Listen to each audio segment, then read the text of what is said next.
Hello everyone, I hope you're doing well. I've got another interesting game to talk about that came out recently, and that game is Cult of the Lamb, developed by Massive Monster. From the second I heard about this game, I was blown away by the art style, and my excitement only increased knowing that Devolver Digital is the publisher. Sure, they don't actually develop any games, but they seem to be on a crazy winning streak of publishing some of the best indie games of the last decade. Honestly, hell of a gaming catalog they published. Last year alone was a landmark for the publishers, especially with Inscription, a game that I consider to be a work of genius. So far, they haven't delivered any masterpieces this year. Nonetheless, 2022 has been a very busy year indeed for Devolver Digital. And now Kotal Lamb fits perfectly in that portfolio with his absurd game concept. So you play as a possessed lamb that has been saved from death by some mysterious entity. You're granted life once again, but must repay your debt by building your own little cult following and free this mysterious demon god, whatever he is, by defeating a group of 4 bishops. The game's broad stroke structure is pretty run of the mill in the line of video games, but it has a unique twist that makes it a compelling game to check out. Along with your resurrection, you're granted powers to aid you on your quest to free the one who waits. Soon after, you find yourself rescuing a cute woodland creature from being sacrificed. You bring them to an abandoned village that you will now repurpose as your base of operations. But for this cult to function, you must begin by indoctrinating a follower. Congratulations! You just converted your first witless follower into your very own demonic cult. This would be incredibly disturbing if it weren't for the adorable art direction. Could you imagine what the experience would be like if instead of cute, innocent woodland creatures, we would be indoctrinating realistic looking humans? Frankly, the moral ambiguity remains, but luckily each character has a heart melting smile and puppy eyes look in the face of the madness witnessed on screen. The game achieves a wonderful balance between the cute and the disturbing. It's easily one of the biggest points of praise for the game, as I feel it will be remembered as one of the most visually memorable games of the year. Beyond the aesthetics, essentially this game is a unique twist on the social simulation genre, made popular by games like The Sims or Animal Crossing. Much of the game is centered around building up your cult headquarters, which is fueled by your expeditions, where you find resources and new followers to indoctrinate into your cult. This will give you the needed materials to build new buildings and feed your followers. Yes, a major part of your game loop is managing those followers.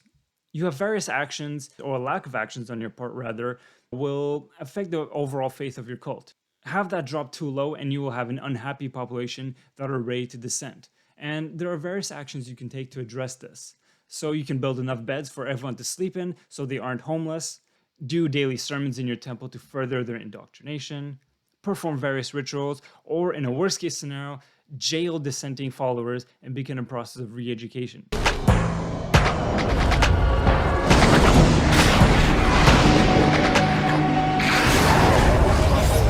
Like I said, the cute aesthetic doesn't make this any less disturbing. You also must make sure that everyone is well fed and clean up the shit that they leave around the village. Yes, literal shit by the way.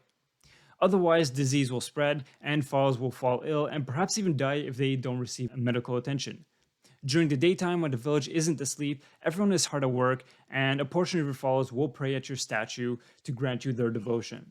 And this is basically your currency to level up your cult to be able to build new types of structures that will give you gameplay advantages, both on your excursions and in your village. As much of a major element the cult building is in this game, there's a whole second half to the game that plays completely differently. Essentially, you have a roguelike hack and slash game married to this twisted social simulation game. The combat is super dynamic and works surprisingly well. You have a variety of weapons that are randomly presented to you, but I do feel that they lack a bit of variety. There's an equal treatment given to spells, which is super handy in a fight and visually looks super cool. Overall, the sense of progression via your cult feels great. You plow through the game at a rapid and frictionless pace. It's really easy to get lost in the game loop, leaving on your expedition, returning to your cult management, cleaning, feeding everyone, forming your daily sermons, and building new structures before setting out on another adventure while your cult farms and prays in your name. It's all quite seamless. And finally, the soundtrack is super catchy and memorable. I would be walking around home, cleaning, cooking, or doing whatever with that Praise the Lamb song that plays in your little cult town during the daytime. Absolutely infectious and easily one of my favorite soundtracks of the year. So I'd say that the length of Cult of the Lamb is just right. I spent about 15 hours in the game and I think that's just enough. I don't see anyone wanting to spend more than 20 hours in this game because you do reach the bottom of the barrel quite fast.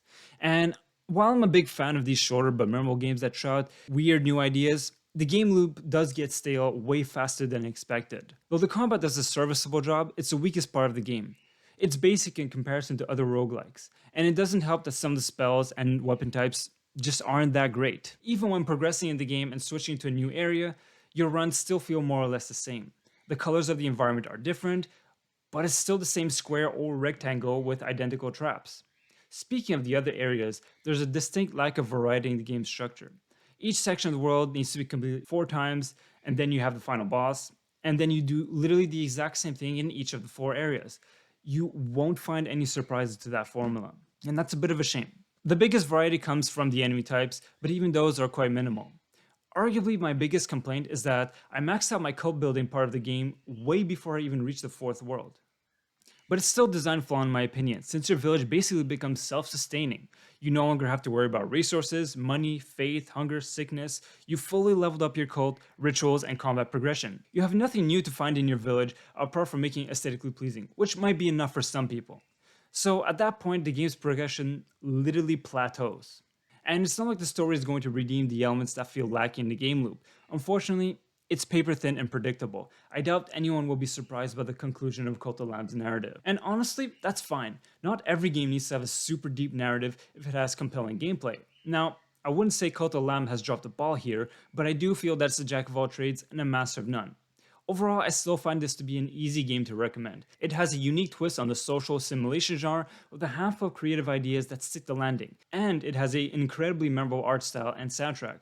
Furthermore, the combat is simple but dynamic, though it is rather shallow. Overall, this is yet another worthy addition to the Devolver Digital library. If the game wouldn't have lost steam quite so fast, even in an admittedly short game, I think this easily could have been within the 8 out of 10 category.